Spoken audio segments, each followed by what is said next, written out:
There are a lot of videos out there about orchestration, and an endless amount of tips and tricks you can pick up to help solve specific orchestration problems that you might run into. These are great.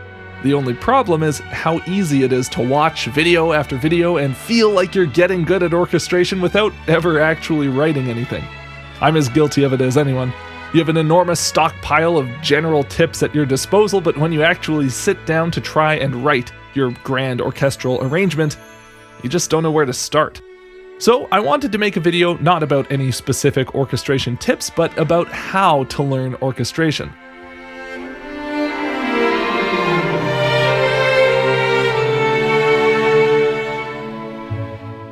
I have a tactic that I've used to learn how to write for several types of ensembles that I had little to no prior experience working with, and I found it was able to take me from being totally clueless to being able to put together a pretty decent arrangement quickly.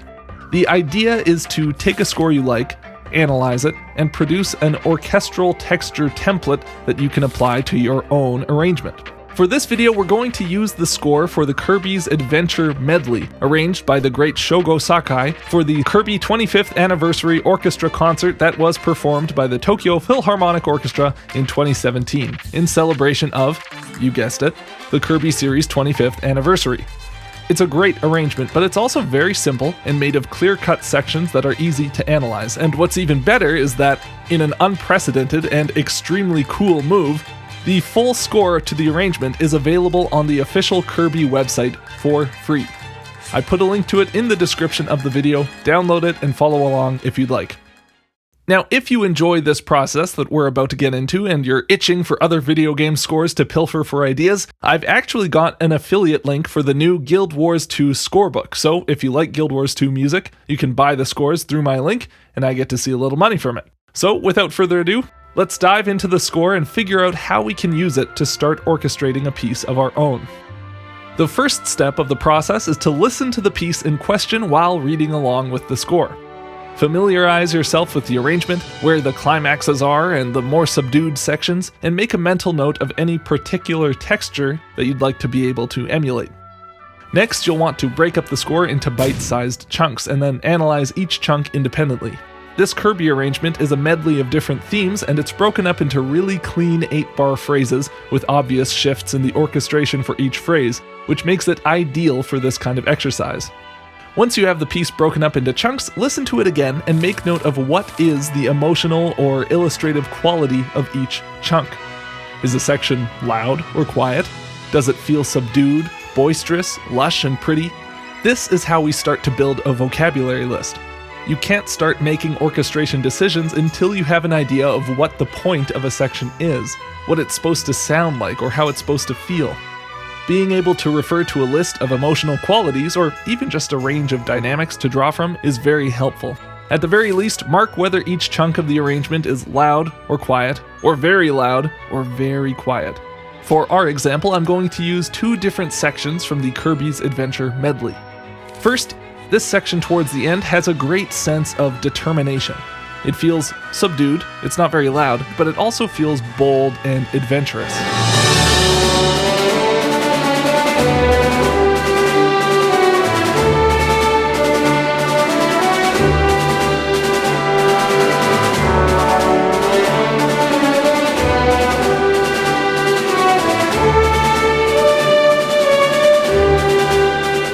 It seems like a useful vibe to add to my tool belt, but in order to do that, we're going to have to make a reduction. The idea behind a reduction is to take the whole score and fit all of the notes being played onto one grand staff. That might seem daunting, but it's actually usually pretty simple. Even if there are a dozen instruments playing at once, there are likely only 3 or 4 elements going on in the music, each being played by more than one instrument. For example, we see that the violins and violas are all playing the same melody in unison. So on a reduction, we just add the melody line one time, and that's it. No need to repeat it or notate that it's being played by more than one instrument part. A lot of the time, the cellos and basses will be playing the same notes an octave apart, in which case I would just notate the cello line and leave off the bass part. In this particular example though, the bass has a slightly different part, so we'll mark it in. Now the bass is called a transposing instrument, which means the notes are written an octave higher than they actually sound. We wouldn't want our bass players to have to read everything with a billion ledger lines below the staff after all, so even though it's written in the score as a D in the middle of the bass clef, we're actually going to put it down on our reduction an octave lower than that. Reducing the strings all together looks like this. Starting with the strings is easiest because they don't need any transposing besides the bass. But when you get into the other orchestral instruments, you'll find some more complicated transposing parts that you have to watch out for. Jumping up to the brass, we see French horns playing a melody that looks familiar but is sitting a lot higher in range than what's written in the strings. Horns are transposing instruments, but instead of an easy octave displacement like the bass, we'll need to move the whole part down a perfect fifth from where it's written in the score to get the notes that we actually hear. Once we do that, it's clear that the horns are doubling the same melody as the violins, so we don't need to add anything to our reduction. That part is already there. Moving on to the winds, we see a few things going on. The bassoons are playing exactly the parts covered by the cellos and basses, so again, we don't need to add anything new to our reduction for that. The clarinet is another transposing instrument, one that you need to drop a whole step lower than what's written in the score to find what's called the concert pitch. And once we do that, we can see that we are once again doubling the melody part. All we have left is the clarinet 2 part and the 2 flute parts, which are all playing whole notes. Once we adjust the clarinet 2 part down a whole step to get the concert pitch notes, we can add these 3 parts to our reduction and see that they're playing held chords behind the melody. Altogether, that huge score can be reduced to this clear and simple phrase.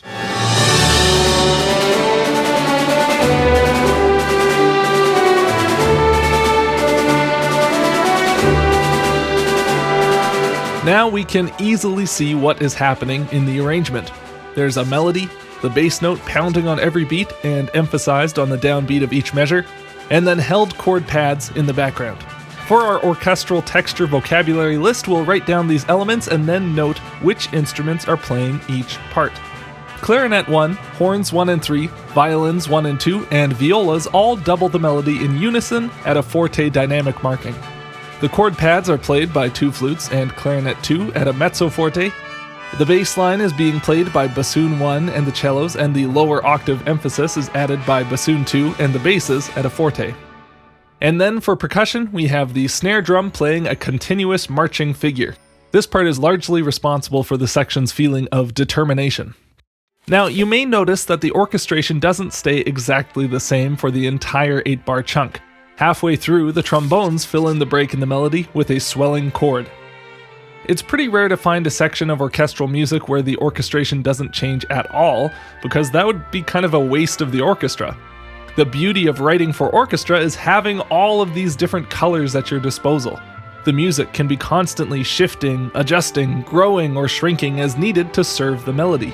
This allows the music to breathe, and the arrangement becomes a living organism that's constantly gurgling and stretching and wriggling around.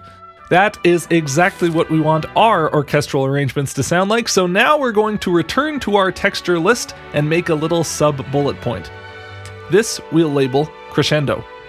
From our score, we can see that a natural way for this particular orchestral texture to grow is for trombones to join in with chord pads, so we'll make a note of that here under our crescendo bullet point. Now we have a successful reduction and orchestral texture list for this part of the original Kirby arrangement. Let's get a little more practice and reduce another section. This section, from just a bit earlier in the piece, feels lush and pretty, but still with a sense of urgency. It has both a beautiful sound and a steady, driving rhythm.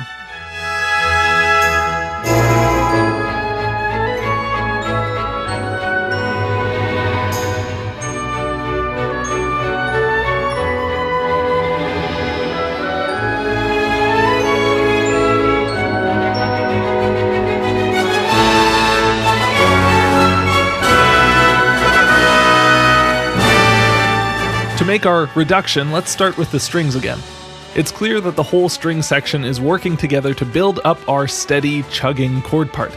Let's add up all the notes and put them on our reduction, and here the bass and cello parts are playing the same notes an octave apart, so I'm leaving the bass part off.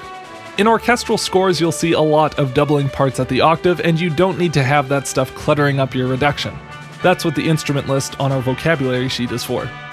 There's no brass at the start of this section besides this chord on beat 1, but you'll find that every section will have one note overlapping from the previous section, and you can ignore that when you're focusing on one section at a time. This overlapping is just a way of making the arrangement flow together better. Moving on up to the winds then, we see one of each of the winds section all playing the same melody in different octaves. The flutes and oboe are in unison, the clarinet an octave below, and then bassoon an octave below that. For our reduction, we can ignore the octave doubling and just put whichever octave fits onto the staff easiest and looks the best. This makes our texture chart pretty easy to fill in. Flute, oboe, clarinet, and bassoon double the melody in octaves, and the whole string section plays chords on every beat and switches to tremolo chords in the space in the melody. We also have the glockenspiel doubling the melody, but only playing the important notes of the phrase rather than every single one. That's a technique that I never would have thought of had I not stolen it from this arrangement. When this phrase continues, we see some brass join in, and so let's add that to our crescendo bullet point. Horns come in to take over the chords as the violins join the melody in octaves, and then, for an even bigger crescendo at the end of the phrase, we get the trombones and trumpets jumping in with large fortissimo chords. We'll use that in our arrangement too. But how do we use this info to make an arrangement of our own? We basically do the same process we just did, but in reverse. Take a sketch of the music you want to arrange, which should look the exact same as a reduction, just the basic elements of what's happening in the arrangement on a grand staff. Then we'll take an orchestral formula from our orchestral texture list and apply it to our sketch to blow it out into full orchestration. For this video, I wanted to choose something that was a similar tempo and feel to the Kirby's Adventure medley, and I ended up choosing the Route 26 theme from Pokemon Gold and Silver. Arranging chiptune music is great because there's no established orchestration to go off. It's a total blank slate, no orchestration choices to either follow or consciously decide to ignore. The original Route 26 sounds like this.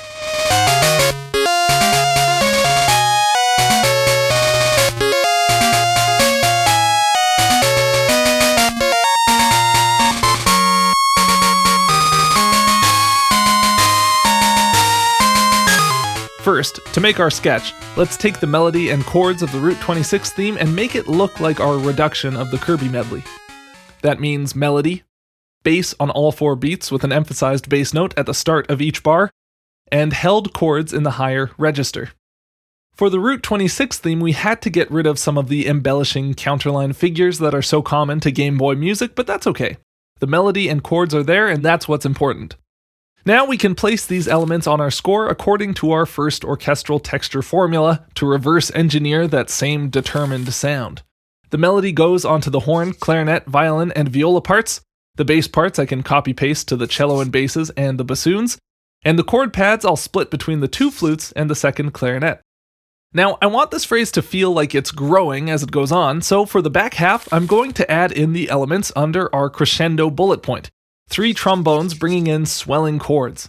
Throw on some marching snare drum underneath, and altogether it sounds like this.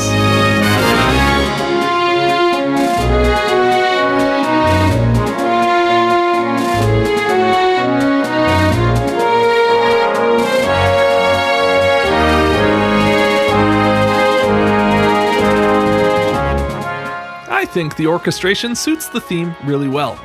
Now, Route 26 has 2 sections, an A section and a B section, so let's use the second of our orchestral texture templates to arrange the B section into something similarly lush and pretty.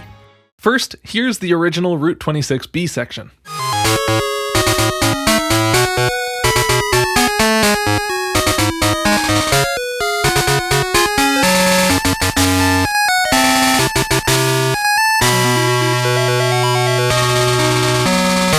Now, here's my orchestral sketch, with melody, chugging chords, and brass chords coming in halfway through to facilitate a giant crescendo.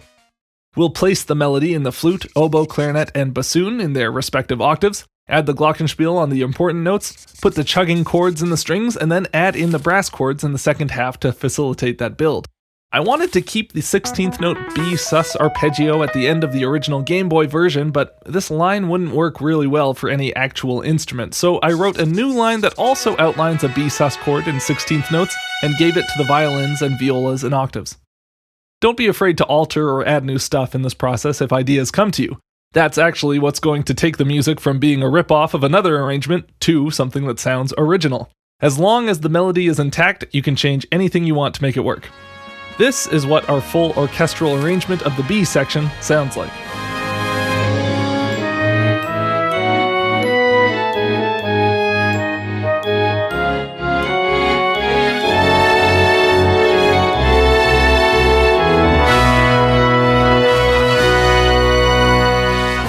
Not too shabby. And with this method, you don't really need to know anything about orchestration to get started. It's a great way to start out arranging for an ensemble that you don't have experience with, and even if you do have some experience, it's still a helpful way to get to a starting point on an arrangement quickly.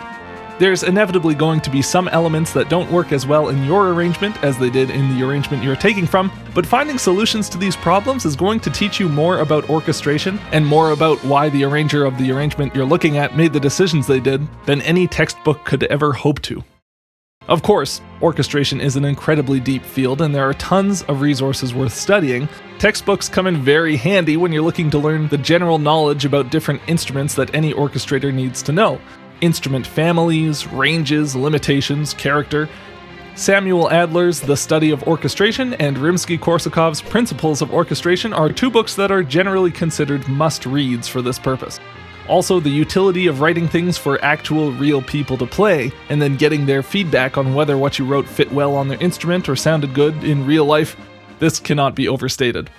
My method of thievery isn't the end game of learning orchestration, of course, but I hope it'll give you a good place to start. I think it's a really helpful vocabulary acquirement tool.